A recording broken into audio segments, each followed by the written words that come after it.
এই প্রতিকূল অবস্থায় আমার গার্ডেনের লাউ গাছের কি অবস্থা তা আজকে আপনাদের সাথে একটু শেয়ার করব।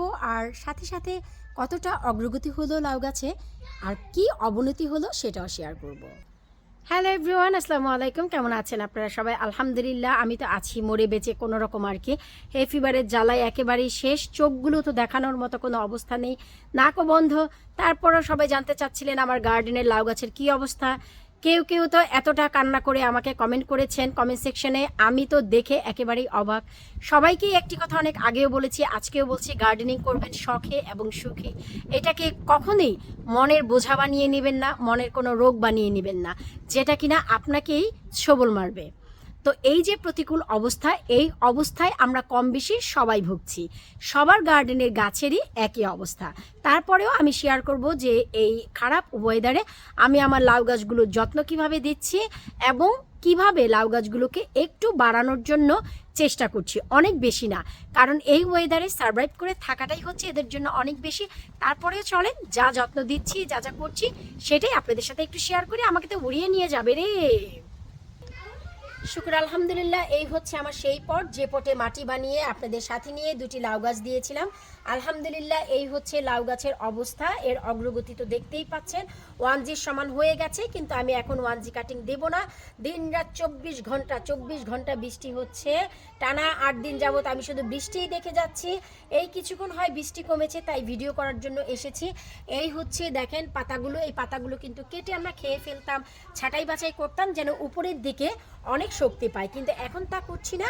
আমার কথা হচ্ছে যত ঝড়ঝাপটা যায় যেন এই পাতার উপর দিয়ে যায়, যেন এই গাছগুলো ভালো থাকে।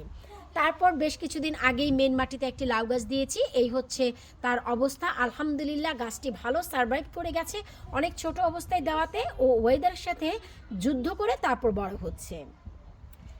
এরপর চলেন হচ্ছে আমার মেন মাচার দিকে, যেখানে হচ্ছে আমার মেন লাউ গাছগুলো থাকে।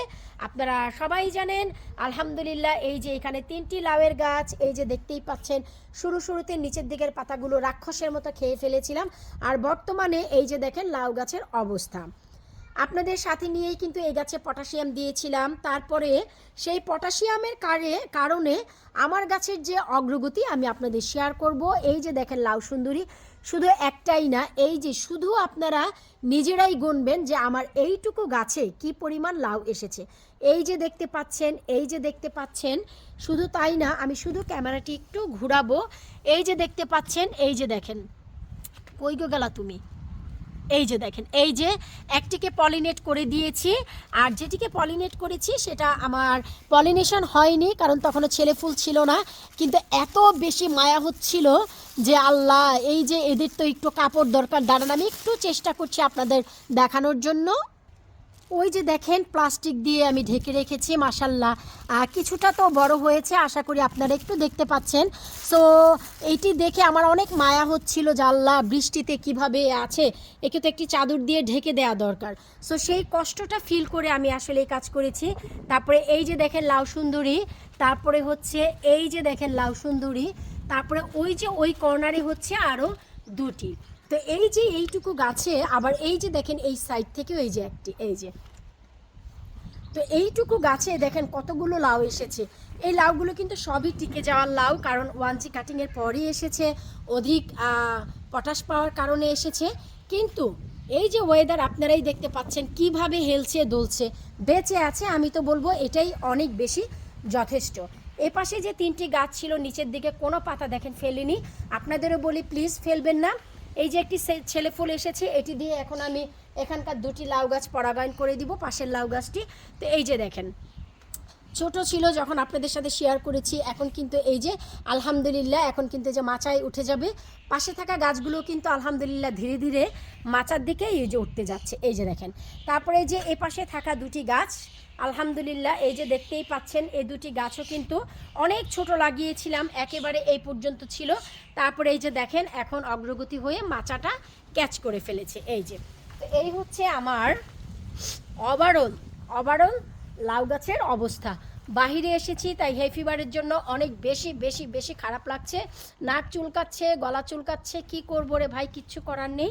আমার লাভলি ভিউয়ার্সের জন্য এইটুকু তো আমি করতেই পারি। আমি কি যত্ন দিয়েছি, কিভাবে গাছগুলোকে ঠিক এতটাই আমি মাচার উপরে উঠাতে পেরেছি তা আমি আপনাদেরকে শেয়ার করব। তার আগে আমি আরও কিছু গাছ দেখাচ্ছি যেখানে আমার গ্যারেজ আছে। আপনারা জানেন আমি বড় একটি মাচা দিয়েছি শখ করে যে এখানে লাউ গাছ হবে। তো এই যে দেখতে পাচ্ছেন যে দুটি হাজারি লাউ, এই গাছগুলো আমি দিয়েছি পুরোপুরি 9 দিন হয়। আর 9 দিনের ভিতরে এরা 9 দিনই অনেক ঝড় বৃষ্টি বাতাস ঠান্ডা পাচ্ছে। আর এই যে গাছগুলো দেখতে পাচ্ছেন এইখানে দুটি লাউ গাছ আমি দিয়েছি মাত্র 2 দিন হয়। তো 2 দিন আগে দিয়ে আমি যেই কাজ করলাম, এই যে একটি প্লাস্টিক দিয়ে, কারণ গাছগুলো ট্রাস্ট মি, আমি একটু দেখাচ্ছি দাঁড়ান, এতটাই চমৎকার। এই যে দেখেন, এই যে একটু আমি ভেতর, আচ্ছা আমি এখান দিয়ে একটু দেখাচ্ছি আপনাদের। এই যে দেখেন এতটাই গ্রিন, এতটাই চমৎকার, এই যে দেখেন এতটাই চমৎকার যে এগুলো আমি বৃষ্টির ভিতর দিয়েছি। সো যখন বৃষ্টির ভিতর দিয়েছি তখন কেন জানি মনে হলো আল্লাহ বৃষ্টির ভিতর আমি আমার সন্তানগুলো রেখে যাব, সেই চিন্তা করে প্রোটেক্ট করার জন্য আমি এই যে দেখেন ছোট্ট একটি প্লাস্টিক দিয়ে মুড়িয়ে রেখেছি। আর এগুলো কিন্তু আমি তা করিনি, কারণ হচ্ছে এত প্লাস্টিক দিয়ে আপনি গাছ মোড়াতে গেলে আপনি নিজেরই অসহ্য হয়ে যাবেন। সো ওই যে একটি কথা বললাম, গার্ডেনিং করেন সুখে এবং শখে, এটাকে শরীরের কোনো রোগ বানাবেন না যে মেন সামার আসার আগেই আপনারা একেবারে থমকিয়ে যাচ্ছেন। আর আমি তো বলবো রে ভাই যে আমার যদি এই লাউগুলো বেঁচে নাও থাকে, এই যে লাউগুলো, এই যে আমার গাছের হাজারি লাউগুলো আমি একটু দেখাচ্ছি, এই যে হাজারি লাউগুলো, বা এখানে বিন্দ লাউ আছে, হাজারি লাউ আছে, জোড়াবোটা লাউ আছে, এই যে লাউগুলো এগুলো যদি বেঁচে নাও থাকে আমার কোনো কষ্ট লাগবে না। কেন জানেন, আমার টার্গেট হচ্ছে এই গাছটি যেন বেঁচে থাকে। সামার যদি পায়, ট্রাস্ট মি, এই গাছে হেসে খেলে অনেক লাউ আপনাদের দিবে।